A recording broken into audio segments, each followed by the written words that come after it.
Okay, hello. आणि आज आपण नेक्स्ट पार्ट बघणार आहोत. Wheatstone's network and meter bridge.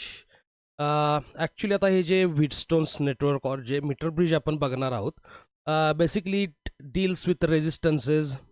जसं की आपण ओम्स लॉमध्ये बघितलेलं, ऑल्सो इक्विवॅलंट रेजिस्टन्सेस आपण बघितलेले. इवन आत्ता पण आपण स्टार्टिंगला थोडं तेच रिवाईज और थोडासा एक रिकॅप करणार आहोत. ठीक आहे. आपल्याला माहिती आहे की in case of a simple circuit, एखादं सिम्पल सर्किट घेतलं तुम्ही, त्याला एक बॅटरी, तुम्ही इथं साईडला एक छोटीशी डायग्राम ड्रॉ करतो मी. एक छोटासा रेजिस्टन्स घेतला, त्याला एक बॅटरी तुम्ही लावली. ठीक आहे. ऑब्व्हियसली बॅटरी एक पोटेन्शियल डिफरन्स क्रिएट करणार आहे या सर्किटमध्ये, and depending upon the resistance त्यातनं एक करंट फ्लो होणार आहे, आय.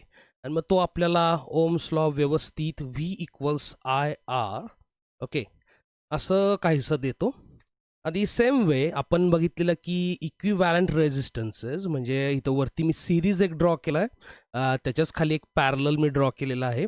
आणि अशाच प्रकारे आपण इक्विवॅलंट रेजिस्टन्स पण कॅल्क्युलेट करू शकतो. आणि तिथं पण हा जो ओम्स लॉ आहे त्यांना तो तिथं ऑब्व्हियसली ॲप्लिकेबल आहे. आणि युझिंग ओम्स लॉज आपण आता थोडंसं मला काही गोष्टींवरती फोकस करायचा. एक म्हणजे पॅरललमध्ये तुम्हाला दिसते की एक रेजिस्टरवरती आहे, एक खाली आहे, 2 पॉईंट्सच्या मध्ये दोघांना आपण कनेक्ट केलेलं आहे. ते सिरीजमध्ये दोन्ही रेजिस्टन्स एकाच लाईनमध्ये आहेत म्हणावर, एका पाठोपाठ एक कनेक्टेड आहेत. मग अशा केसेसमध्ये करंट ॲज वेल ॲज तुमचा जो पोटेन्शियल डिफरन्स, ज्याला आपण व्होल्टेज बोलतोय, त्याचं बिहेवियर कसं असणार आहे, तर हे थोडं बघणं आपण एक म्हणजे विस्टोन्सची स्टार्ट म्हणूया. मग ती आयडिया आपल्याला पुढं जाऊन विस्टोन्समध्ये यूज करता येईल. ओके. आता बेसिकली हा जो पहिलावाला सिरीज आहे, तर तिथं 2 सिरीज रेजिस्टन्स आहेत. त्यांना मी एक काहीतरी व्हॅल्यूज देतो. याला म्हणतो मी 4 ओम्स आणि याला म्हणतो मी 2 ओम्स. ओके. आता इथंच इन केस मी या सर्किटला एक बॅटरी कनेक्ट केली आहे, कन्सिडर करा. ती पण ड्रॉ करून ठेवतो मी इथं. ओके. अशी एखादी बॅटरी इथं मी या सर्किटला कनेक्ट केलेली आहे सिरीज रेजिस्टन्सेसच्या. ऑब्व्हियसली आता तुम्हाला दिसतंय की ना, जो बॅटरीतनं करंट येणार आहे, ठीक आहे, तर ना हा त्या रेजिस्टन्समधनं कम्प्लिटली कुठंही डायवर्ट न होता पास होणार आहे. म्हणजे करंटला जायला दुसरीकडं कुठं वाट नाही आहे, रस्ता नाही आहे. म्हणजे असं कुठंही काय दुसरा एखादा मार्ग आहे करंटला जायला, असं नाही आहे. ओके. करंट जेवढा ह्या 4 ओमच्या रेजिस्टन्समधनं जाणार आहे, तेवढाच करंट या 2 ओमच्या रेजिस्टन्समधनं जाणार आहे. ठीक आहे. त्या करंटला आपण म्हणूया आय. ठीक आहे. आणि रिटर्न जो आला तिथनं बाहेर, त्याला पण म्हणूया आय ऑब्व्हियसली. म्हणजे थोडक्यात काय की ना, करंट तर सेम राहतोय सिरीज कॉम्बिनेशनमध्ये दोन्ही रेजिस्टन्सेसमध्ये. ओके. आणि जसं की बाकीच्या इक्वेशन्सच्या केसमध्ये होतं, ठीक आहे, जर इथं एक क्वांटिटी, म्हणजे ह्या 3 क्वांटिटीज आहेत ओम्स लॉमध्ये. ओके. एक आहे तुमचा पोटेन्शियल डिफरन्स, एक आहे करंट, आणि दुसरा आहे रेजिस्टन्स. आता जर माझा जर करंट इथं कॉन्स्टंट राहतोय आणि रेजिस्टन्स जर माझे व्हॅरी होणारे आहेत, ठीक आहे, एक 4 आहे, एक 2 आहे, तर ऑब्व्हियसली हा जो पोटेन्शियल डिफरन्स असणार आहे बॅटरीचा, और बॅटरीनं जो क्रिएट केलेला आहे, तर तो पण त्या प्रत्येक रेजिस्टन्सच्या अक्रॉस त्या प्रमाणात आपण म्हणूया की फॉल होणार आहे. ठीक आहे. म्हणजे फॉल होणार आहे म्हणजे कसं की आता सपोज मी बोललो की ह्या बॅटरीचं पोटेन्शियल डिफरन्स 9 वोल्ट ही बॅटरी क्रिएट करते या सर्किटमध्ये. आता आपल्याला हे माहिती आहे की ना, जो स्टार्टिंग पॉईंट आहे, ठीक आहे, कुठं पण कन्सिडर करा या रेजिस्टन्सच्या आधी, ठीक आहे, तर तो हायर पोटेन्शियलला असणार आहे. मी इथं कन्सिडर करतो स्टार्टिंग पॉईंट, आणि तो म्हणूया आपण 9 वोल्ट्सला असणार आहे. ठीक आहे. आणि ऑब्व्हियसली आफ्टर क्रॉसिंग, हे जे पूर्ण 2 रेजिस्टन्सेस क्रॉस झाल्यावरती एक जर मी पॉईंट कन्सिडर केला इथं कुठंतरी, ठीक आहे, तर हा 0ला असणार आहे. ओके. आता म्हणजे पोटेन्शियल ड्रॉप झालेला आहे आफ्टर क्रॉसिंग दिस 2 रेजिस्टन्सेस. ठीक आहे. त्या 2 रेजिस्टन्सला कव्हर केलं त्यानं, आणि तो पूर्णपणे ड्रॉप होऊन 0ला गेला आहे. ठीक आहे. आता विषय असा आहे की हे जे पोटेन्शियल ड्रॉप होतोय, तर ते एकसारखं होणार नाही आहे. ठीक आहे. 9 वोल्ट म्हणजे टोटल 9 वोल्ट जर आपण कन्सिडर केलं, तर ना असं होणार नाही की 50-50. ठीक आहे. म्हणजे 4.5 वोल्ट इकडं आणि 4.5 वोल्ट इकडं. ठीक आहे, असं होणार नाही. तर इथं तुम्हाला दिसतंय की ओम्स लॉमध्ये इट डिपेंड्स अपॉन तुमचा जो रेजिस्टन्स आहे. ठीक आहे. म्हणजे V equal to I R जर कन्सिडर करा, आय तर माझा कॉन्स्टंटच आहे, दोन्हीकडे सेमच आहे. दोन्ही रेजिस्टन्सेसमध्ये माझा आय सेम जातोय, सेम बाहेर येतोय. ठीक आहे. मग आता डिपेंडिंग अपॉन आर, ठीक आहे, त्याच प्रमाणात तुमचा व्ही काय असणार आहे तिथं फॉल होणार आहे. ठीक आहे, म्हणजे ऑब्वियस आहे. आता V is directly proportional to R, याच फॉर्म्युल्यावरून आपण असं पण जनरलाइज करू शकतोय.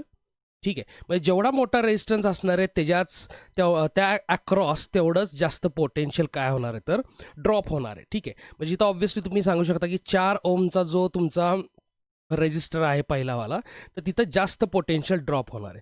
पण आता किती ड्रॉप होणार आहे तर थोडंसं आपण कॅल्क्युलेट करूया, तुम्हाला एक जनरल आयडिया तरी येऊन जाईल. ठीक आहे, सो आता मी जर असं कन्सिडर केलं की या पहिल्यावाल्या रेजिस्टरच्या अक्रॉस पोटेन्शियल ड्रॉप आहे V1 आणि ह्या दुसऱ्यावाल्या रेजिस्टरच्या अक्रॉस पोटेन्शियल ड्रॉप आहे V2. ठीक आहे, पोटेन्शियल ड्रॉप म्हणजेच मी म्हणते पोटेन्शियल डिफरन्स. ठीक आहे, म्हणजे इथं 9 व्होल्ट होतं, त्या रेजिस्टन्सला क्रॉस केल्यावरती किती राहिलं. ओके, तेवढंच पुढं इथं असणार आहे, जेवढं इथं असणार आहे तेवढंच इथं असणार आहे. ठीक आहे, आणि मग ऑब्व्हियसली सेकंडवाल्या रेजिस्टरला क्रॉस केल्यावरती पूर्णपणे ते 0 होऊन जाणार आहे ह्या पॉईंटला. ठीक आहे, बरं आता मग आपण थोडंसं कॅल्क्युलेशन करूया. V1 आणि V2 बघूया किती, और असं पण म्हणूया की ना V1 आणि V2 म्हणजे किती प्रमाणात ते फॉल होते प्रत्येक रेजिस्टरच्या अक्रॉस. सो V1 जर ओम्स लॉ कन्सिडर केला, आय दोन्हीकडे आपण बघितला सेम आहे, IR1 आणि V2 IR2. ठीक आहे, आता माझा जर करंट सेम आहे आणि R1 माझा आहे 4. ठीक आहे, आणि सेम वे माझा R2 आहे 2. आपण फक्त या दोन इक्वेशन्सला डिवाइड केलं तर V2 अपॉन V1 हा जर आपण रेशिओ काढला तर तुम्हाला काय भेटेल तर V1 अपॉन V2 जरी काढला तरी काही प्रॉब्लेम नाही आमचा, तर 2I अपॉन 4I. ठीक आहे, सो 1/2 म्हणू शकताय तुम्ही, और 1:2 रेशिओ आहे. ठीक आहे, म्हणजे V1 अपॉन V2 जरी तुम्ही कन्सिडर केला तर तुम्हाला रेशिओ किती भेटणार तर 2/1, और V1:V2 जर मी कन्सिडर केलं तर मला मिळतं 2:1. म्हणजे 2:1 ह्या प्रमाणात तिथं पोटेन्शियल फॉल होणार आहे. म्हणजे थोडक्यात काय तर ना, हा जो 9 व्होल्ट आहे, ठीक आहे, तर ना त्याचे दोन भाग इथं फॉल होणार आहेत. ठीक आहे, आणि एक भाग इथं फॉल होणार आहे. म्हणजे किती तर ना, मी ह्याला 3 भागात जर डिस्ट्रीब्यूट केलं तर 3 भागातले म्हणजे 9ला 3ने डिवाइड केलं तर 3 येते तुमचं. ठीक आहे, सो त्यातले 2 भाग म्हणजे 3 + 3 इथं मिळणार तुम्हाला 6 आणि इथं मिळणार तुम्हाला राहिलेलं 3. ओके, तर अशा प्रकारे सिरीज सर्किटमध्ये करंट म्हणजे सेमच राहतो दोन्ही रेजिस्टन्समध्ये, कारण की त्याला जायला दुसरीकडे कुठं मार्ग नाही आहे. आपण काल कर्कॉफचा जो करंट लॉ होता तिथं पण आपण बघितलेलं की ना, जेवढा करंट येतोय जर त्याला कुठं जायला दुसरीकडं फाटा वगैरे नसेल, ठीक आहे, तर तो ऑब्व्हियसली तसा सरळ निघत जाणार आहे. ठीक आहे, मग सेम वे करंट दोन्ही रेजिस्टरमध्ये सेम राहणार आहे, पण डिपेंडिंग अपॉन तुमच्या रेजिस्टन्सची व्हॅल्यू त्या प्रमाणात तिथं पोटेन्शियल ड्रॉप होणार आहे. ठीक आहे, आता आपण या खालच्या डायग्रामकडे येऊया थोडंसं. आता इथं तुम्हाला दिसतंय की इथं पण असंच कन्सिडर करा, आपण इथं पण बॅटरी कनेक्ट केलेली आहे. ठीक आहे, आता मी ते ड्रॉ करत बसत नाही. एक करंट येणार आहे इथं, आणि काल बघितलेलं जो आपण कर्कॉफ्स करंट लॉ, एक करंट इकडं जाणार आहे, एक करंट इकडं जाणार आहे. इथं पण आपण व्हॅल्यू देऊया ह्याला 4 ओम, याला देऊया 2 ओम. ओके, आणि अगेन हा I1 इकडं, हा I2 इकडं, आणि अगेन दोन्ही I1 आणि I2 मिळून इथं तुम्हाला परत I तेवढा रिटर्न देणार आहे. ठीक आहे, आता हे जे कॉम्बिनेशन आहे, हे जे पॅरलल कॉम्बिनेशन आहे, तर इथं बघा काय झालं. मगाशी जसा आपला करंट सेम होता, ठीक आहे, कारण की करंटला जायला सेपरेट मार्ग नव्हते, एकच मार्ग होता, एकाच मार्गात 2 रेजिस्टर होते, त्यामुळं तोच करंट त्या दोन्ही रेजिस्टरमधनं गेला. इथं तसं नाही आहे. ठीक आहे, इथं दोन्ही रेजिस्टर जे आहेत त्यांना ते वेगवेगळ्या मार्गावरती आहेत. ठीक आहे, त्यामुळं करंट स्प्लिट झाला आहे. एक थोडा करंट 4 ओमच्या रेजिस्टरमधनं गेला आहे आणि थोडा करंट 2 ओमच्या. ओके, I1 आणि I2. आता आपल्याला हे माहिती आहे की ना, जो करंट आहे तर ना तो प्रेफर करतो की ना लिस्ट म्हणजे पाथ ऑफ लिस्ट रेजिस्टन्स ज्याला म्हणतो आपण तो. ठीक आहे, म्हणजे जेवढा कमी रेजिस्टन्सची पाथ असेल, ठीक आहे, तर तिथनं करंट जास्त जाणार आहे. म्हणजे ऑब्व्हियसली आता इथं तुमचा हा जो रेजिस्टन्स आहे 2 ओमचा, ठीक आहे, तर तिथनं तुमचा करंट जास्त जाणार आहे कम्पेअर टू तुमचा 4 ओमचा रेजिस्टर. ओके, आणि आता जर हे घडायचं असेल, ठीक आहे, तर हे इम्पॉर्टंट आहे की आता हे जे 2 पॉईंट्स आहेत, ठीक आहे, तर आता ह्या पॉईंटला मी काय ते नाव देतो A, ह्या पॉईंटला मी नाव देतो B. तर हे जे 2 पॉईंट्स आहेत तर हे सेम पोटेन्शियल डिफरन्सला असले पाहिजेत. ओके, म्हणजेच काय की ना, जर आता इथं मी हीच बॅटरी जर इथं लावली असती या 2 पॉईंट्सच्या मध्ये A आणि Bच्या मध्ये, ठीक आहे, इथं जे काय पोटेन्शियल डिफरन्स असणार आहे तुमचा, पोटेन्शियल असणार आहे ते 9 व्होल्ट असणार आहे. ऑब्व्हियसली इथं पण किती असणार आहे तर 9 व्होल्ट असणार आहे. इथं पण किती असणार 9 व्होल्ट. आणि after crossing of this two resistances, ठीक आहे, बीला तुमचा पोटेन्शियल होणार आहे 0, म्हणजेच ह्या 2 पॉईंटला पण 0 असणार आहे. ओके, म्हणजे थोडक्यात पोटेन्शियल डिफरन्स या दोन्ही पण रेजिस्टरच्या अक्रॉस सेम असणार आहे.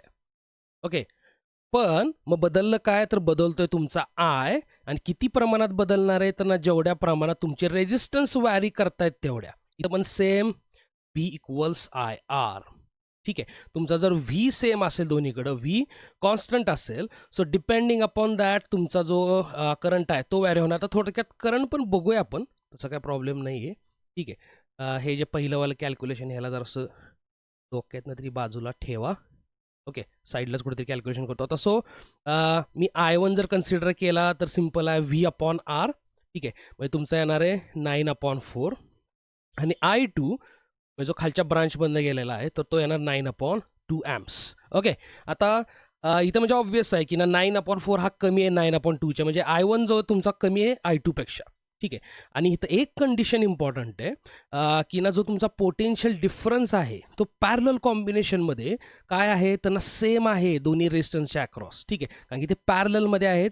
त्यांचे हे जे 2 इनिशियल पॉईंट्स एस्पेशली हे इकडं लक्ष जर तुम्ही दिलं तर हे सेम पोटेन्शियलला असणार आणि आफ्टर क्रॉसिंग ते काय होणार तर ते दोन्ही पण सेम म्हणजे 0ला असणार आहेत. तसं इथं नव्हतं. सिरीजमध्ये काय होतं तर पोटेन्शियल ज्या प्रमाणात तुमचे रेजिस्टन्सेस आहेत त्या प्रमाणात पोटेन्शियल ड्रॉप होत असतं. ठीक आहे, इथं तसं नाही आहे. इथं पोटेन्शियल सेम राहतं, म्हणजे पोटेन्शियल डिफरन्स सेम राहतोय ऑब्व्हियसली. ठीक आहे, आणि ऑब्व्हियसली मग करंट चेंज होतोय कारण की डिपेंड्स अपॉन द रेजिस्टन्स. ठीक आहे, तुमचा रेजिस्टन्स जेवढा मोठा तेवढा तिथनं कमी करंट जाणार आहे, जेवढा कमी तेवढा करंट जास्त जाणार आहे. ओके, सो ह्या 2 एक गोष्टी ज्या काय आहेत तर त्या थोड्याशा डोक्यात ठेवायच्यात. सॉरी. सो आणि मग आपल्याला व्हीटस्टोन्स जे नेटवर्क आहे तर ते बघायला थोडीशी हेल्प होईल. ठीक आहे, ओके, सो आता डायरेक्टली आपण जाऊया. या 2 गोष्टी डोक्यात ठेवा. पोटेन्शियल कसा ड्रॉप होतोय आणि कुठं सेम राहतोय. ठीक आहे, आणि करंट कुठं बदलतोय आणि कसा बदलतोय. Okay, in accordance with the Ohm's law. Okay, आता जो तुमचा व्हीटस्टोन्स नेटवर्क आहे, ठीक आहे, त्याला व्हीटस्टोन्स ब्रिज पण म्हणलं जाते, त्याचा काय प्रॉब्लेम नाही. ठीक आहे, थोडक्यात काय तर ना हे अशा काही टाईपचं एक अरेंजमेंट आहे. ठीक आहे, आता इथं तुम्हाला दिसतंय की ना एक सेल लावलेली आहे, 4 रेजिस्टर्स आहेत आणि मध्ये एक गॅल्व्हॅनोमीटर आहे. ओके, वरचा एक आर्म आहे म्हणजे हा वाला की जिथं R1 आणि R2 आहेत, आणि खालचा एक आर्म आहे R3 आणि R4, आणि ह्या दोघांच्या मध्ये हा जो ब्रिज क्रिएट केला आहे तो गॅल्व्हॅनोमीटरनं क्रिएट केलेला एक ब्रिज आहे. ठीक आहे, आता ऑब्व्हियसली हे जे सर्किट आहे मी असंच्या असं हे घेणार नाही आहे, कारण की मला असं वाटतं की ना थोडंसं ह्याला सिम्पल जे आपल्या म्हणजे काल पण जे आपण कर्कॉज लॉजमध्ये कन्सिडर केलं की सर्किट आपल्याला जे फॅमिलियर आहे त्यात थोडंसं मी त्याला कन्वर्ट केलं आहे. बाकी सगळं सेमच ठेवलं आहे, मी काही चेंज केलेलं नाही, कनेक्शन्स आहेत तसेच ठेवलेले आहेत. ठीक आहे, ते थोडंसं खाली जाऊया आपण. सो इथं मी हे सर्किट ड्रॉ केलं आहे. वाटलं तर इथं नाव मी त्यांना देऊन ठेवतो. याला म्हणूया आपण R1, R2, R3 आणि R4. आणि हा जो माझा 6 ओमचा इथं आहे तर ह्याला कन्सिडर करा, हा गॅल्व्हॅनोमीटर आहे. ठीक आहे, म्हणजे ऑब्व्हियसली त्याचा पण रेजिस्टन्स इथं कन्सिडर करणं गरजेचं आहे. आता जरा कम्पेअर करा बरं सर्किट की ना इथं जर पॉईंट्स कन्सिडर केले मी. ठीक आहे, ह्याला म्हणतो मी A, B, C आणि D. ठीक आहे, आता बघा A आणि Bच्या मध्ये R1 आहे का, तर आता तुम्ही म्हणाल की इथं कुठं A B दिसतं. ठीक आहे, तर बघा इथं A आहे माझा, त्यानंतर इथं B आहे, इथं C आहे.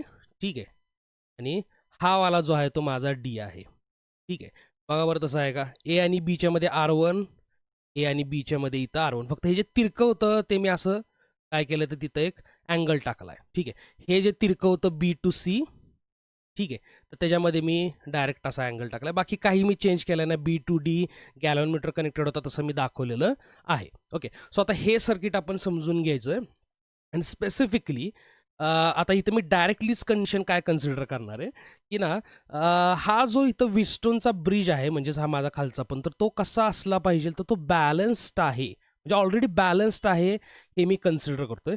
आता बॅलन्स्ड आहे म्हणजे काय आहे. ओके, आता बघा बेसिकली इथनं एक करंट येणार आहे, या ही सेल ड्राईव्ह करणार आहे करंटला. तो करंट स्प्लिट अप होणार आहे I1 मध्ये आणि I2 मध्ये.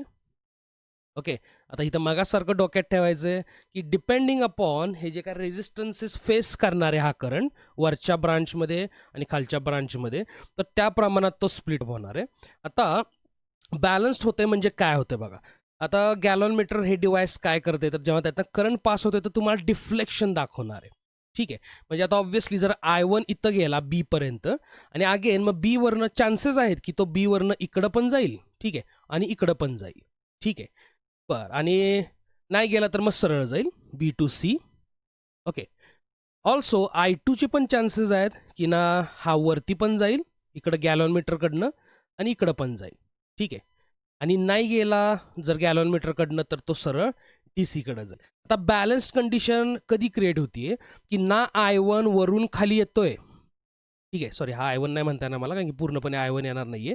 ठीक आहे, तर I1चा एक थोडा पार्ट वरून खाली येईल, थोडा पार्ट ह्या R2 मधनं पास होईल. ठीक आहे, तर ऑब्व्हियसली गॅलॉनमीटर डिफ्लेक्शन दाखवणार आहे. ठीक आहे, पण तसं नाही झालं तर ऑब्व्हियसली डिफ्लेक्शन नाही दाखवणार आहे. आणि ॲज वेल ॲज I2 पण वरती जाता कामा नाही. म्हणजे थोडक्यातच काय, तर हे जी मधलं आहे BD, ठीक आहे, इथनं करंट तुमचा पासच होता नाही कामा, ना वर जायला पाहिजे ना खाली जायला पाहिजे. आणि त्यावेळेला तुमचा जो गॅल्व्हॅनोमीटर आहे ते तुम्हाला झिरो डिफ्लेक्शन दाखवणार आहे, म्हणजे एक तुमची बॅलन्स्ड कंडिशन तिथं क्रिएट होणार आहे. ओके, आता हे होतंय तेव्हा नक्की काय होतं हे थोडक्यात आपण बघूया आणि ह्या थोड्या सिम्प्लिफाय केलेल्या डायग्राम थ्रू बघूया. आणि ऑल्सो मी इथं R1, R2, R3 आणि R4ला व्हॅल्यूज दिलेल्या आहेत, म्हणजे जेणेकरून आपल्याला इझिली समजेल की असं घडतंय तर कधी का घडतंय आणि कधी घडतंय. ठीक आहे, आता बघा आपण काय कंडिशन इथं ठरवली आहे, कुठली कंडिशन बघायची आहे तर सॉरी अजून बरं नाही आहे मला. ओके, सो बॅलन्स्ड कंडिशन आपण इथं बघायची आहे. म्हणजे थोडक्यात काहीतरी हा गॅल्व्हॅनोमीटर जो आहे और हा जो मधला ब्लू कलरचा रेजिस्टन्स आहे, तर तिथनं मला करंट पासच होता कामा नाही आहे. ठीक आहे, आता असं कधी होईल. ओके, आता आपल्याला हे माहिती आहे की ना जर तुम्ही एखादा कंडक्टर घेतला, ठीक आहे, एखादा कंडक्टर घेतला, ऑब्व्हियसली त्या कंडक्टरमध्ये इलेक्ट्रॉन्स असणे छोटे छोटे छोटे, ठीक आहे, आणि जर आता हे इलेक्ट्रॉन्स मला पळवायचे असतील, म्हणजे मला चार्जला फ्लो करायचं असेल, तर मला या कंडक्टरच्या अक्रॉस एक पोटेन्शियल डिफरन्स पाहिजे. ठीक आहे, म्हणजे इकडं काहीतरी एक पोटेन्शियल डिफरन्स मला क्रिएट करणं गरजेचं आहे ह्या कंडक्टरच्या अक्रॉस. ठीक आहे, आणि तरच करंट फ्लो होणार आहे. बेसिकली माझे हे दोन जे पॉईंट्स आहेत B आणि D, तर यांच्यामध्ये मला एक पोटेन्शियल डिफरन्स असला, ठीक आहे, म्हणजे इट डिपेंड्स की B जर हायर पोटेन्शियलला असेल D पेक्षा, तर करंट ज्या एका डायरेक्शनला ऑब्व्हियसली फ्लो होणार आहे D to B फ्लो होईल. ठीक आहे, आणि तेच जर तुमचा D हायर पोटेन्शियलला असेल B पेक्षा, तर करंट त्याच्या उलटा फ्लो होणार आहे. ठीक आहे, पण जर करंट कुठल्याच डायरेक्शनला फ्लो व्हायचं नसेल तर ऑब्व्हियसली ह्यातला कुठलाच पॉईंट B आणि D मधला हायर और लोअर पोटेन्शियलला नसला पाहिजे, म्हणजे दोन्ही पण सेम पोटेन्शियलला असले पाहिजेत. म्हणजे दोघांच्या मध्ये B आणि D ह्या दोन पॉईंटच्या मध्ये पोटेन्शियल डिफरन्स नसला पाहिजे. ओके, आणि ते आत्ता हे जे मी सर्किट ड्रॉ केलेलं आहे, म्हणजे R1 2 ओमचा, R2 तुमचा 8 ओमचा, R3 4 ओमचा आणि R4 16 ओमचा, तर हे या सर्किटमध्ये हे रीच झालेलं आहे ऑलरेडी. म्हणजे हे सर्किट जे मी ड्रॉ केलं हे बॅलन्स्ड आहे. तर आता असं का झालं हे थोडक्यात आपण बघूया. आता अगेन इथं पण तेच आपण कन्सिडर करूया. I करंट आला, ठीक आहे, नंतर इकडं वरती गेला, ह्याला म्हणूया I1, ठीक आहे, आणि याला म्हणूया I2.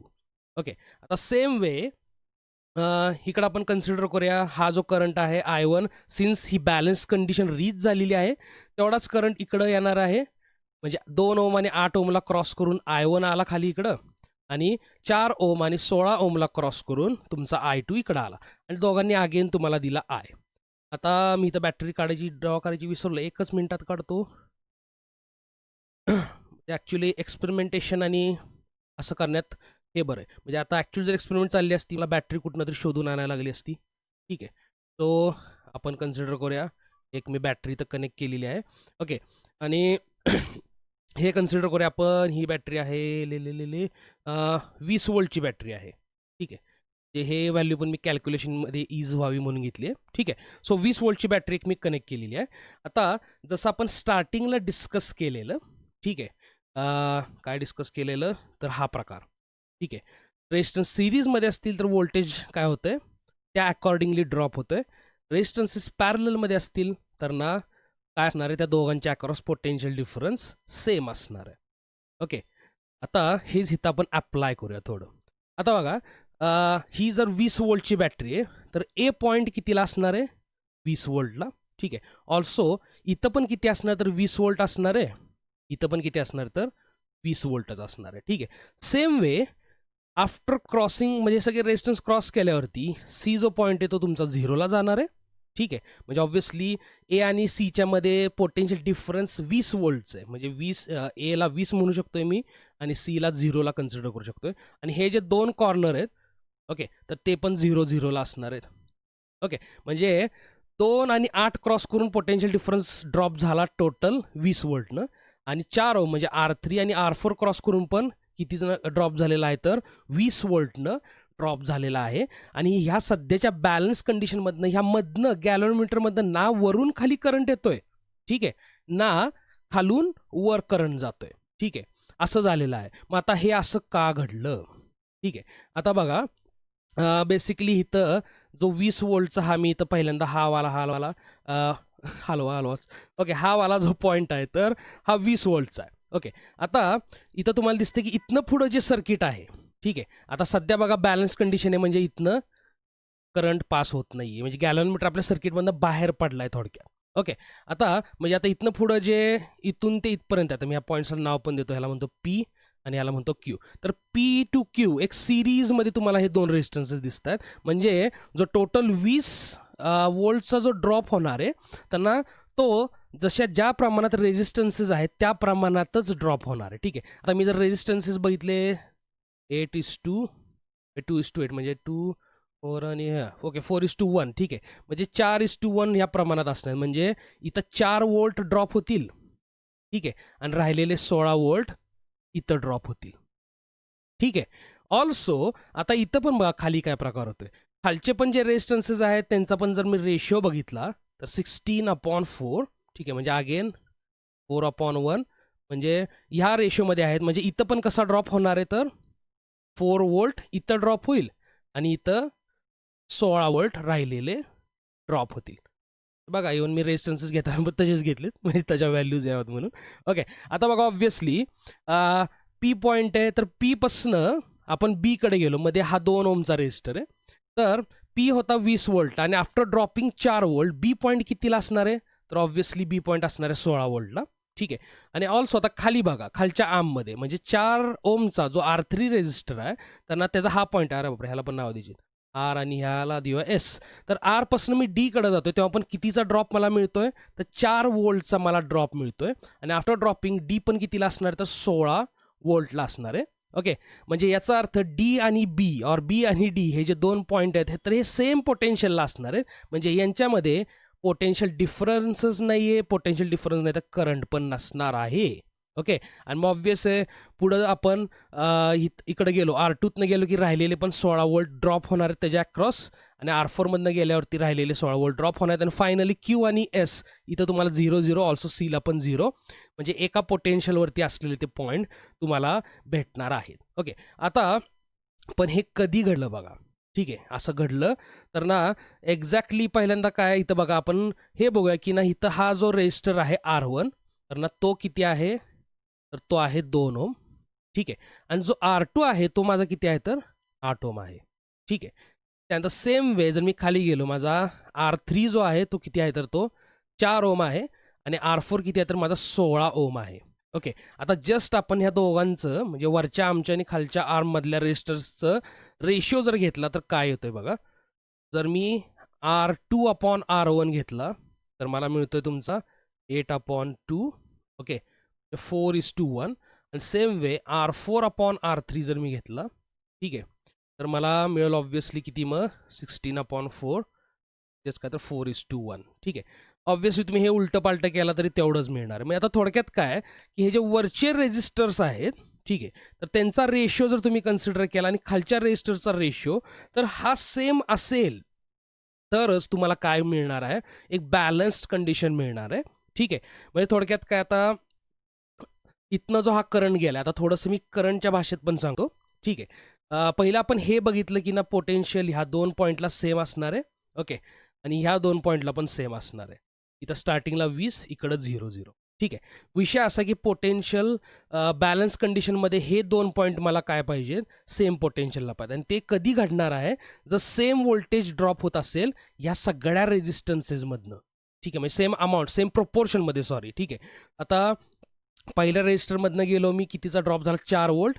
इथं पण माझा कितीचा व्हायला पाहिजे, 4 व्होल्टचाच. तरच मला इथं पुढे गेल्यावरती बी आणि डी एका पोटेन्शियलला भेटणार आहेत. म्हणजे no potential difference between B and D. ठीक आहे. सेम वे नंतर पुढं मग मला कितीचा इथं ड्रॉप भेटणार आहे राहिलेला, ऑब्व्हियसली मग 16 व्होल्ट. इथं पण मला किती मिळणार आहे, 16 व्होल्ट. हे कधी पॉसिबल आहे, जर माझा R2 आणि R1चा जो रेशिओ आहे, ज्या प्रपोर्शनमध्ये ते आहेत त्याच प्रपोर्शनमध्ये R4 आणि R3 पाहिजेत. ओके. आता थोडंसं मी हे तुम्हाला करंटच्या पॉईंट ऑफ व्ह्यूनं समजवायचा ट्राय करतो. एकच मिनटं. त्याआधी आय थिंक मी एक परत इथं छोटंसं सर्किट ड्रॉ करते, ते खूपच गिचमिट झालं. ठीक आहे. सो हा माझा R1. ठीक आहे. हा मध्ये आपला तो गॅल्व्हॅनोमीटरवाला रेजिस्टन्स. हा माझा R2, हा R4 आणि हे सर्किट कंप्लीट. ओके. आता बघा, R1, R3, R2, R4, हा माझा गॅल्व्हॅनोमीटरचा रेजिस्टन्स. ठीक आहे. ओके. सो R1 जो आहे माझा, बघा आता करंटच्या बाबतीत जर आपण विचार करायला गेला तर I1 इकडं गेला, I2 इकडं गेला खाली. ठीक आहे. आता इथनं पुढं गेल्यावरती करंट जर या A पासनं B पर्यंत जर असा यायचा असेल तर काय बघा, आता ऑब्व्हियसली जर हा जो वरचा करंट आहे I1, ठीक आहे. आता इथं एक मिनटं विचार करा, R1 किती आहे तर 2 ओम आहे. ठीक आहे. R3 किती तर 4 ओम आहे. म्हणजे ऑब्व्हियसली I1 काय होणार आहे तर कमी असणार. म्हणजे आता हे 2 मिनटं हे रेजिस्टन्सेस विसरून जावा. हा 8 ओमवाला आणि 16, म्हणजे R2 आणि R4ला थोडं बाजूला काढा आणि Gला पण विसरा मधल्या. फक्त या 2ला इमॅजिन करा, 2 पॅरललमध्ये आहेत, R1 आणि R2. तर तो ऑब्व्हियसली काय होणार तर वरचा करंट जो आहे तर ना तो काय असणार तर तो जास्त असणार आहे, कारण की ना वरचा रेजिस्टर कमी आहे आणि खालचा रेजिस्टर जास्त असल्यामुळे तो करंट कमी असणार आहे. आता आपण ह्या 2 रेजिस्टन्सला ॲड करूया, R2 आणि R4. ओके. आणि ऑल्सो हा मधला पण कनेक्ट करूया. मग आता बघा, आपलं काय ठरलं की I1 जास्त आहे. ओके. आता ऑब्व्हियसली R4 ज्या प्रमाणात आहे त्याच प्रमाणात तुमचा R2 पण आहे. आता I1 जर जास्त असेल तर तो काय करेल बघा, मग त्याला परवडेल काय बघा, की नाही हा R2 म्हणजे ऑब्व्हियसली R1 कमी आहे R3 पेक्षा. ठीक आहे. त्यामुळे तर I1 जास्त आहे. ठीक आहे. आणि R1 आणि R2चा जो रेशिओ आहे, म्हणजे R1 जर कमी असेल, ओके, तर मग ऑब्व्हियसली R2 पण कमीच असणार आहे. आणि R3 जेवढा जास्त आहे R1 पेक्षा त्याच प्रमाणात R4 जास्त असणार आहे R2 पेक्षा. मग I1 जो करंट आहे, एकतर त्याला A वरनं इकडं जाईल तो, म्हणजे इकडं जाईल असा. ठीक आहे. अदरवाईज तो इकडून इकडं जाईल आणि मग इकडं जाईल असा. ठीक आहे. पण सिन्स आता इथं विचार करा की ऑब्व्हियसली R1 जर कमी होता आपल्या R3 पेक्षा, यापेक्षा, ठीक आहे, तर मग R2 पण कमी असणार आहे R4 पेक्षा. ठीक आहे. त्याच प्रमाणात कमी असणार आहे. इथं बघा हे प्रमाण. ठीक आहे. या प्रपोर्शनमध्ये ते कमी असणार आहे. मग ऑब्व्हियसली करंटला काय परवडेल, आपलं गप सरळ मार्गाने जाणं. ठीक आहे. सेम वे आता तुम्ही इव्हन उलटा जरी विचार केला तर सेकंड केसमध्ये आपण म्हणूया की I2 जास्त आहे. ठीक आहे. मग आता अगेन हा प्रश्न आहे की I2 काय जास्त आहे. ओके. आता जर I2 मोठा असेल तर ऑब्व्हियसली तो का मोठा आहे इन द फर्स्ट प्लेस, तर R3 जो तुमचा आहे तो R1 पेक्षा छोटा आहे. आणि मग आपल्याला माहिती आहे R1 आणि R2चा एक सर्टन रेशिओ आहे. ओके. आणि तेवढाच रेशिओ R3 आणि R4चा असणार आहे. म्हणजे R2 R1 पेक्षा ज्या प्रमाणात मोठा आहे त्याच प्रमाणात R4 R3 पेक्षा मोठा आहे. म्हणजे ऑब्व्हियसली R4 R2 पेक्षा छोटा असणार आहे, कारण की R3च आपला R1 पेक्षा छोटा आहे. मग I2 पण प्रेफर करेल की इकडून जावं, असं नाही जावं. ठीक आहे. म्हणजे हे करंटच्या पॉईंट ऑफ व्ह्यूनं पण तुम्ही विचार करू शकताय. ओके. मग अशा आपण पोटेन्शियलच्या भाषेत हे एक्सप्लेन करून घेतलं. ओके. आणि मग जर असं असेल मग तुम्हाला एक सिम्पल कंडिशन मिळती, इथं मध्ये लिहून ठेवतो, जागाच राहील नाही. Anyways, so R1 upon R2, ठीक आहे, equal to R3 upon R4. तर हे कधी घडतंय की जर बॅलन्स कंडिशन तुम्ही रीच केली तर. ओके, तरच हे तुम्हाला पॉसिबल आहे. म्हणजे हे 2 रेझिस्टन्सेस ज्या प्रमाणात आहेत त्याच प्रमाणात तुमचे हे 2 रेझिस्टन्सेस पाहिजेत. तरच हे 2 पॉईंट्स जे आहेत ते एका पोटेन्शियलला लाय करतील आणि मधनं करंट पास होणार नाही आणि मग मी हे रिलेशन लिहू शकतोय. ओके, आता मग ह्या रिलेशनचा यूज आहे तर काय आहे? ओके, तर आता बघा बॅलन्स कंडिशनमध्ये जर हे सर्किट गेलं, आता मी इथं येतो जरा, ठीक आहे. तर इथं बॅलन्स कंडिशनमध्ये जेव्हा आपण कन्सिडर करतो तर ॲक्च्युली हे सर्किट खूप सिम्प्लिफाय होतं. एकतर इथं 2 आर्म्स राहत आहेत, ठीक आहे. नाही मी ड्रॉच करत नाही. ओके, सो एकतर हा वरचा आर्म जिथं हे 2 रेजिस्टन्स सीरीजमध्ये आहेत आणि खालचा हा दुसरा वाला आर्म की जिथं R3 आणि R4 सीरीजमध्ये आहेत. ओके, आणि फायनली वरचा आर्म आणि खालचा आर्म हे दोघं एकमेकांना पॅरलल आहेत. ओके, तर एवढं सिम्प्लिफाय होऊन जाते सर्किट. ओके, ही पहिली गोष्ट आहे.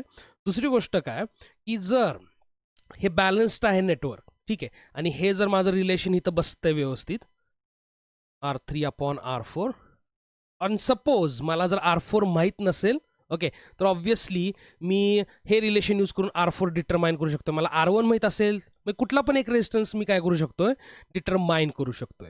ओके, आता सपोज हे नेटवर्क बॅलन्स नाही आहे. ओके, नाही आहे तर मी हे रिलेशन वापरू शकत नाही. कधीपर्यंत? जोपर्यंत ते मी बॅलन्स करत नाही तो. आता मग बॅलन्स करायचं तर कसं करायचं? ठीक आहे, तर आता सिम्पल आहे. बॅलन्स करायला काय करायचं आहे आपल्याला, की ना बाबा जो तुमचा रेजिस्टन्स तुम्हाला माहीत नाही, ठीक आहे. सपोज आता मला हा R4 आहे तो माहीत नाही आहे, ठीक आहे. मग आता करायचं काय, आता मी R2 जो आहे तो व्हेरिएबल घेतला, ठीक आहे, आणि मी आता काय करत गेलो की ना बदलत गेलो, ठीक आहे, व्हॅल्यूज R2च्या, आणि सपोज मी बदलत गेलो, ओके, आणि एका सर्टन R2च्या व्हॅल्यूला मी कन्सिडर करतो 8 ओमला. ओके, मला काय दिसतंय की गॅलनमीटरमध्ये डिफ्लेक्शन 0 झालंय, म्हणजेच हे सर्किट कसं झालंय तर बॅलन्स झालंय. मग आता राहिलेले जर व्हॅल्यूज अशा असतील, ठीक आहे, की 2 ओम्स आणि हा 8 ओमला बॅलन्स झालाय, ओके, R2, आणि हा जर असेल 1 ओम, तर मग ऑब्व्हियस आहे की ना R4ची व्हॅल्यू किती असणार आहे, तर R4ची व्हॅल्यू असणार आहे तुमची 4 ओम. ओके, याच रिलेशनवरनं, ठीक आहे. का? कारण की ह्या दोघांचं आता प्रोपोर्शन बघा काय, तर ह्या रेजिस्टन्सचं जर R1/R2 घेतला मी, तर R1/R2 येणार 2/8 म्हणजे 1/4, ठीक आहे, आणि हा जर माझा ऑलरेडी 1 आहेच, तर मग हा किती असणार आहे, तर 4 असणार आहे. ओके, तर हे इम्पॉर्टंट आहे की मला इथं हे जे 2 आर्म्स आहेत, त्या 2 आर्म्समध्ये रेजिस्टन्सेस जे आहेत ते अशा प्रोपोर्शनमध्ये पाहिजेत. त्यामुळेच मला बॅलन्स स्टेट रीच करता येते. ओके, सो होपफुली हे समजलं असेल. आणि आता थोडंसं मी 2 सर्किट इथं ड्रॉ केलेले आहेत. ओके, ज्याला आपण म्हणू शकतोय व्हीटस्टोन्स एक्सटेंडेड नेटवर्क्स, ठीक आहे. अशा टाईपचे भरपूर वेळा तुम्हाला बघायला मिळतील नेटवर्क. ऑब्व्हियसली हे दोन्ही पण जे आहेत ते मी फक्त एक्सप्लेन करणार, इथं काय सॉल्व करणार नाही आहे मी. ओके, कारण की व्हिडिओ परत मोठा होतो आणि परत सगळेजण ओरडतात, तुम्ही सर आम्हाला बोर होतं एवढे मोठे व्हिडिओ बघायला. ओके, सो मी ट्राय करतोय की शॉर्टमध्ये एक्सप्लेन करायचा. ओके, तर आता इथं मी 2 नेटवर्क्स ड्रॉ केलेले आहेत, आणि दोन्ही पण मी आत्ताच सांगतो तुम्हाला की हे बॅलन्स्ड आहेत. ओके, आता का बॅलन्स्ड आहेत ते पण आपण बघूया. आता पहिल्या ह्यात आपण बघितलेलं की हे जे वरचं एक्झाम्पल होतं R1, R2, R3, R4 मधला सोडून, इथं वरती 3 आहेत, खालती 3 आहेत आणि मध्ये 2 आहेत, म्हणजे 2 आहेत, सॉरी, ठीक आहे. आता विषय काय आहे की ना करंट या 6 ओमच्या आणि 8 ओमच्या रेजिस्टरमधनं फ्लो होणार आहे का नाही, ठीक आहे. तर ऑब्व्हियसली नाही होणार. का? तर बघा आता इथं जे पोटेन्शियल असणार आहे तेच इथं पोटेन्शियल असणार आहे, ठीक आहे.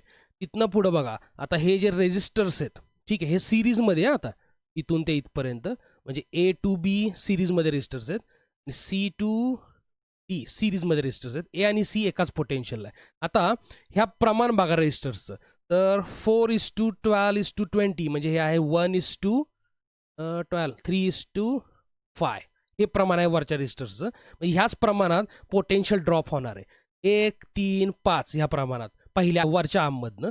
खालच्या आर्ममध्ये पण बघा आता काय प्रपोर्शन आहे ते 3:9:15 म्हणजे 1:3:5 हेच प्रमाण इथं पण, म्हणजे इथं पण पोटेन्शियल त्याच प्रमाणात ड्रॉप होणार आहे. म्हणजे ऑब्व्हियसली जे P पॉईंटवरती पोटेन्शियल असणार तेवढंच Q पॉईंटवरती असणार आहे. जे R पॉईंटवरती पोटेन्शियल असणार तेच S पॉईंटवरती. हे दोन्ही सेम पोटेन्शियलला असणार पॉईंट P आणि Q, R आणि S. आणि तसं असेल तर मग जे मधले रेजिस्टर्स आहेत ते 6 ओम आणि 8 ओम तिथनं काही करंट फ्लो होणार नाही. ओके, सेम आता राईट साईडचं नेटवर्क बघा. इथं आता इथनं सप्लाय आलाय तुमचा, ठीक आहे, इकडून गेलाय. हे जे सगळे 3 पॉईंट्स आहेत, ठीक आहे, याला मी नाव देतो ABC, आणि इकडे शेवटचे जे 3 आहेत ते DEF. ओके, आता बघा हे 3 जे आर्म्स दिसत आहेत, ठीक आहे, म्हणजे ADBECF. तर हे जे 3 आर्म्स आहेत हे पॅरललमध्ये आहेत, ठीक आहे, आणि ABC हे ऑब्व्हियसली सेम पोटेन्शियलला असणार आहेत, ठीक आहे. तिथनं पुढं सिरीजमध्ये आहेत, ठीक आहे, 2 रेजिस्टर्स. आता इथं पण आपण प्रमाण बघूया ह्या रेजिस्टर्सचं. सो पहिल्या ह्या आर्ममध्ये AD आर्ममध्ये रेजिस्टर काय आहे, 7 2 जा 14, 7 3 जा 21, ठीक आहे, 2:3 या प्रपोर्शनमध्ये आहे. दुसऱ्या आर्ममध्ये बघा 2:3, म्हणजे ऑलरेडी रेजिस्टर्स 2:3 टाकलेत मी, आणि फायनली ते किती आहेत तर 2:3 तुमचा 3 ह्याच प्रपोर्शनमध्ये शेवटच्या आर्ममध्ये पण रेजिस्टर्स आहेत.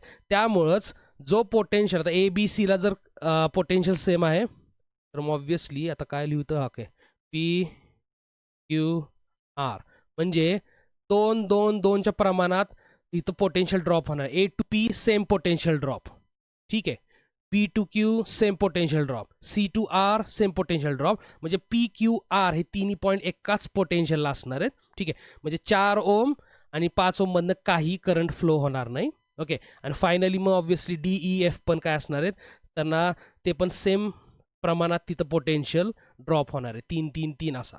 ओके, आणि ऑब्व्हियसली मग हे जे शेवटचे 2 पॉईंट आहेत, म्हणजे हे आणि हा, ठीक आहे, आणि सॉरी 2 नाही 3 DEF हे सेम पोटेन्शियलला तुम्हाला बघायला मिळणार आहेत. ओके, आता सो ह्या टाईपचं जे जनरलायझेशन तुमच्या एक लक्षात आलं असेल की इथं पोटेन्शियल ड्रॉप तुमच्या सेम प्रमाणात होणं गरजेचं असतं, की कारण की बाबा त्या आर्ममधनं जर तुम्हाला करंट नको असेल तर त्या 2 पॉईंट्समध्ये तुम्हाला पोटेन्शियल डिफरन्स नसला पाहिजे, म्हणजेच पोटेन्शियल सेम असले पाहिजे. आणि पोटेन्शियल ड्रॉप एका प्रमाणात कधी होतो, जर तुमचे रेजिस्टर्स, ठीक आहे, त्या आर्म्समधले सेम प्रमाणात असतील तर. ओके, आता ही जी कन्सेप्ट आहे, की काय कन्सेप्ट आहे तर ना बाबा, हे तुमचे जे वरच्या आर्ममधले रेजिस्टर्स आणि खालच्या आर्ममधले, ठीक आहे, तर हे सेम प्रपोर्शनमध्ये पाहिजेत. ओके, तरच नेटवर्क तुमचं बॅलन्स कन्सिडर केलं जातं, आणि तरच आपण हा फॉर्म्युला यूज करून अननोन रेजिस्टन्स कॅल्क्युलेट करू शकतोय. तर हेच प्रॅक्टिकली आपण आपल्याला बघायला मिळतं कशात, तर ह्यावाल्या व्हीटस्टोन्स मीटर ब्रिजमध्ये, ठीक आहे, specifically called as meter bridge, कारण की ही जी पिंकिश रेड कलरची वायर मी ड्रॉ केली आहे तर त्याची लेंथ स्पेसिफिकली 1 मीटर और 100 सेंटीमीटर्स असते. आणि हीच जी वायर आहे आपल्याला, तर ना जे आपल्याला रेजिस्टर बदलायला लागत आहेत, ठीक आहे, बॅलन्स कंडिशन रीच व्हायला, तर ना त्यासाठी त्या वायरचा आपल्याला अतिशय हेल्प होणार आहे. फक्त त्याआधी एक गोष्ट ज्याला म्हणतो आपण रेजिस्टिव्हिटी, तर ना थोडंसं त्याबद्दल आपण कन्सिडर करूया. आता सपोज मी एक ब्लॉक कन्सिडर, मी थोडक्यातच घेणार, मी काही जास्त नाही डीप मध्ये जाणार. ओके, तर एक ब्लॉक घेतला मी, सपोज हा ब्लॉक आहे कॉपरचा ब्लॉक आहे समजा, ठीक आहे, आणि तोच ब्लॉक मी आता काय केलं तर त्याची लेंथ वाढवली, ठीक आहे, असं नको ड्रॉ करायला. आता हा कॉपरचा ब्लॉक आहे, ह्याला एक काहीतरी रेजिस्टन्स आहे, आपण म्हणूया, ओय सॉरी ओके, तर ह्याला एक काहीतरी रेजिस्टन्स आहे R म्हणूया. आता इन केस तेव्हा का असं करायला लागलो मी, ओके, आता इन केस मी ह्या ब्लॉकची जर लेंथ वाढवली, ठीक आहे, तर ऑब्व्हियसली त्याचा रेजिस्टन्स चेंज होणार आहे. ऑल्सो मी त्या ब्लॉकची जर जाडी वाढवली, ठीक आहे, लेंथ एवढीच ठेवली, तर ऑब्व्हियसली अगेन रेजिस्टन्स काय होणार आहे तर चेंज होणार आहे. ह्याला म्हणे R1, याला म्हणे R2, तिन्ही केसमध्ये पण रेजिस्टन्सेस काय होणार तर चेंज होणार आहेत. पण आता मी जर एक सेम दुसरा ब्लॉक घेतला, सेम त्याच कॉपरच्या, म्हणजे कॉपरचा, ठीक आहे, सेम त्याच डायमेन्शनचा, त्याच थिकनेसचा, त्याच क्रॉस सेक्शनल एरियाचा, ओके, त्याच लेंथचा, म्हणजे अगदी आयडेंटिकल, मी ट्राय करतो आयडेंटिकल ड्रॉ करायचा, ठीक आहे, तसाच जर एखादा ब्लॉक घेतला तर ऑब्व्हियसली ह्या ब्लॉकचं पण रेजिस्टन्स किती असणार आहे कॉपरच्या, तर Rच असणार आहे.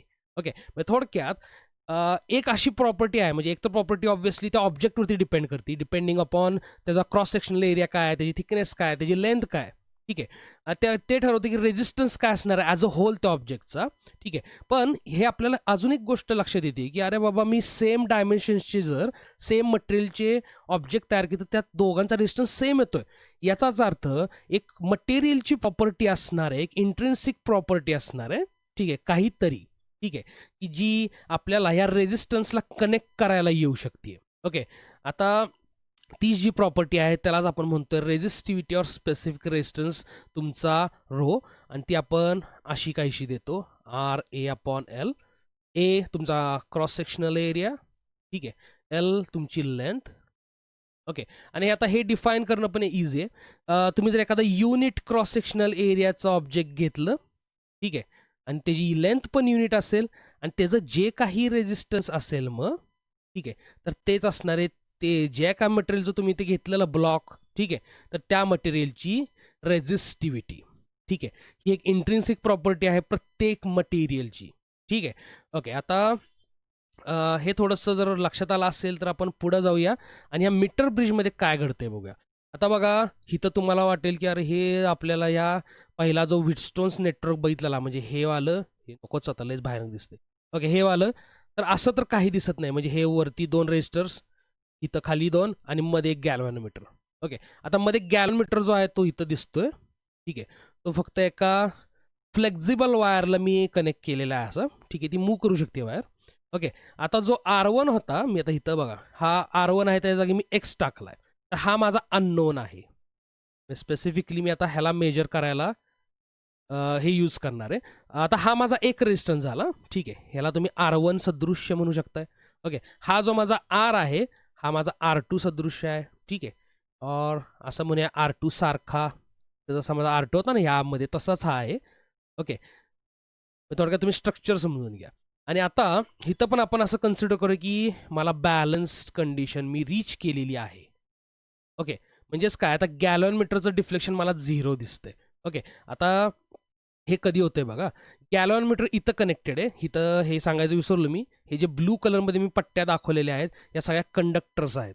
ती कंडक्टिंग मेटलच्या पट्ट्या आहेत. ठीक आहे. तुम्ही जर एक्सपेरिमेंट केली तर कॉपरच्या तुम्हाला त्या बघायला मिळणार आहेत. आणि या दोन म्हणजे सगळ्या पट्ट्यांच्या मध्ये गॅप्स आहेत. ठीक आहे. ही लेफ्ट साईडची जी पट्टी आहे ती आणि मधली पट्टीच्या मध्ये अननोन रेजिस्टर आहे. मधली पट्टी आणि राईट साईडच्या मध्ये माझा नोन रेजिस्टन्स आहे R. ओके. आणि ह्या खाली मी ही एक पिंकिश रेडिश कलरची एक जी वायर आहे. ठीक आहे, तर ती राहिलेले 2 रेजिस्टर्सचं काम करणार. ते कसं ते बघा एक मिनटं. ठीक आहे. आता हा जो गॅल्व्हॅनोमीटर तो कनेक्ट करतोय इथं. ओके. आणि ऑल्सो इथं मला काय मिळत आहे, तर मग हे 2 सेग्रेगेशन, एकाच वायरला मी 2 पार्टमध्ये आता इथं इलेक्ट्रिकली काय केलंय तर ना सेग्रेगेट केलंय असं म्हणूया आपण. ओके. आता जर बॅलन्स कंडिशन रीच झाली असेल तर याचा अर्थ काय बघा, की हा जो पार्ट आहे, ठीक आहे, हा एक वेगळा पार्ट झाला आणि हा एक वायरचा वेगळा पार्ट झाला. ठीक आहे. ऑल्सो ह्या पार्टचं एक काहीतरी रेजिस्टन्स असेल R3 म्हणूया आपण, ह्या पार्टचे काहीतरी रेजिस्टन्स असेल R4. ओके. आता जरा जरा बघा, हे तुम्हाला व्हिटस्टोन्स नेटवर्क सारखं दिसतंय का नाही. हा R1 हा R2 वरच्या आर्ममध्ये. ठीक आहे, R1 आणि R2 वरच्या आर्ममध्ये, मध्ये गॅल्व्हॅनोमीटर आहे आणि तो गॅल्व्हॅनोमीटर R3 आणि R4च्या मध्ये आहे. ओके. आणि R3 आणि R4 म्हणजेच कोण आहेत, तर ह्या 2 ज्या वायर्स आता इथं म्हणजे एकच वायर आहे म्हणजे ॲक्च्युली, आणि त्याच्या 2 लेन्स आहेत. तर ना त्या 2 लेन्सचं रेजिस्टन्स आहे की ज्याला गॅल्व्हॅनोमीटरनं सेपरेट केलं. आता बॅलन्स कंडिशन असेल म्हणजेच काय, तर गॅल्व्हॅनोमीटरमधनं करंट पास होत नसणार आहे. म्हणजे हा जो पॉईंट आहे, हा जो पॉईंट आहे इथला, ठीक आहे, तर याचं पोटेन्शियल आणि हा जो पॉईंट आहे इथलं पोटेन्शियल काय असणार आहे, सेम असणार आहे. आणि आपल्याला माहिती आहे हे कधी घडतं, जर हे वरचे 2 रेजिस्टर्स जे आहेत ते आणि खालचे 2 रेजिस्टर्स एकाच प्रमाणात असतील तर. ठीक आहे, म्हणजेच काय, तर X/R, okay, equal to R3/R4. आता R3 कोण आहे, तर बाबा इथं तुम्ही साईडला लिहितो. R3 कोण आहे, तर आता ह्या वायरची लेंथ आहे मी म्हणतो LX. म्हणजे R3 ज्या वायरचं रेजिस्टन्स आहे त्या वायरची लेंथ आहे LX आणि LY. ओके, त्या तिकडच्या पार्टच्या वायरची लेंथ. तर ऑब्व्हियसली R3 रेजिस्टन्स जे असणार आहे, तर अकॉर्डिंग टू रेजिस्टिव्हिटीचा काय फॉर्म्युला आपल्याला बघितलेला, RA/L. ठीक आहे, म्हणजे R3ची जी लेंथ असणार ती किती असणार आहे, LX ही लेंथ, R3ची वाली length. Okay, in to resistivity त्या वायरची आणि त्याचा cross sectional area. Same way R4 किती असणार आहे, LY, सेम रेजिस्टिव्हिटी असणार आहे, सेम क्रॉस सेक्शनल एरिया. ठीक आहे. आता तेच जर मी इथं पुटअप केलं तर मला काय भेटेल, LX इंटू रो अपॉन ए, LY इंटू रो अपॉन ए.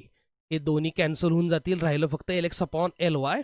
ठीक आहे. देअरफॉर अननोन रेजिस्टन्स काढणं मला आता खूपच इझी झालं. ठीक आहे. माझा वरचा नोन रेजिस्टन्स इंटू ही डावीकडची लेंथ, ओके, आणि अपॉन उजवीकडची लेंथ LY. ओके.